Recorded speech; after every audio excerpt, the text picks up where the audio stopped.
નમસ્કાર. ગોકુલ આશ્રમ શાળાના પ્રોગ્રામમાં આજે ડોક્ટર બાબા સાહેબ આંબેડકરની જન્મ જયંતિ પ્રસંગે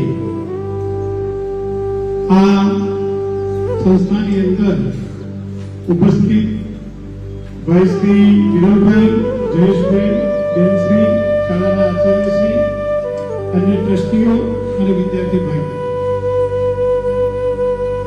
આમ તો 2010 થી 2014 સુધી હું અમદાવાદ જિલ્લાનો શિક્ષણાધિકારી હતો.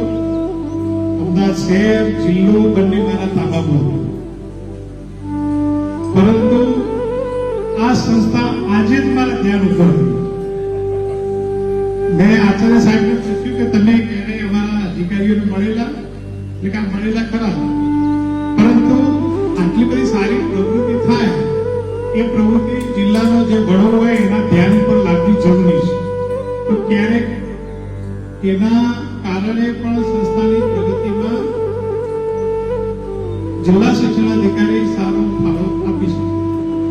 હવે આ બધી વાતો ભૂતકાળની થઈ, પણ આજે આ ટ્રસ્ટ દ્વારા જે આશ્રમ શાળા ચાલે છે અને એમાં ખૂબ સારી પ્રવૃત્તિઓ બાળકોના સર્વાંગી વિકાસ માટે વર્ગખંડના શિક્ષણની સાથે સાથે આવી સહ અભ્યાસિક પ્રવૃત્તિઓ દ્વારા બાળકોનો સર્વાંગી વિકાસ.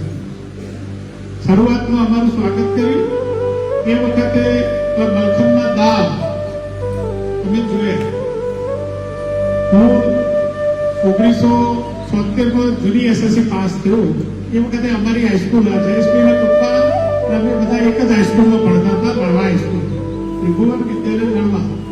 એ અમારા ટીચર, સ્પોર્ટ્સ ટીચર, એ મલખમના તાવ વિદ્યાર્થીઓને શીખવાડતા. એ જે ભૂતકાળ રહ્યો એ આજે તાજો છે. અત્યારે બહુ ઊંચી ફી લેનારી શાળાઓ અને બાળકોના સર્વાંગી વિકાસમાં 360 ડિગ્રીનું ડેવલપમેન્ટ અમે કરીએ છીએ એવી વાતો કરનારી સંસ્થાઓ અને આજની આ જે સંસ્થા એમાં ઘણો બધો ફેર છે કે બાળકોના સર્વાંગી વિકાસમાં શાળાના આચાર્ય, શિક્ષકો અને ટ્રસ્ટીઓ ખૂબ સારું કામ કરે છે. અહીં જયેશભાઈ કહ્યું કે આ મોટાભાગના બાળકો એ ઓર્ફન બાળકો છે. કોઈની માતા ન હોય, કોઈના પિતા ન હોય, કોઈના માતા પિતા બંને ન હોય, કોઈ તરસોડાયેલા હોય, એવા આ તકથી વંચિત બાળકોના વિકાસ માટેનું કામ આ સંસ્થા કરે છે.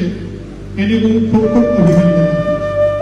હું આશા રાખું કે અહીંયા અભ્યાસ કરતો દરેક વિદ્યાર્થી ભાઈ બહેન ખૂબ આગળ વધે, જીવનમાં પ્રગતિ કરે અને દેશનું, ગામનું, સમાજનું, કુટુંબનું નામ રોશન કરે એવી મારી પ્રભુને પ્રાર્થના છે.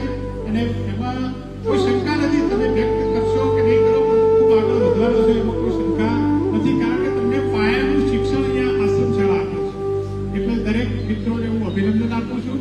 ભાઈ શ્રી જયેશભાઈ અહીંયા હું બોલાયો અને અહીંયા બે શબ્દ કહેવા માટેની તક પૂરી પાડી એ બદલ ટ્રસ્ટીઓનો પણ ખૂબ ખૂબ આભાર માનું છું. અસ્તુ. જય હિન્દ, જય ભારત.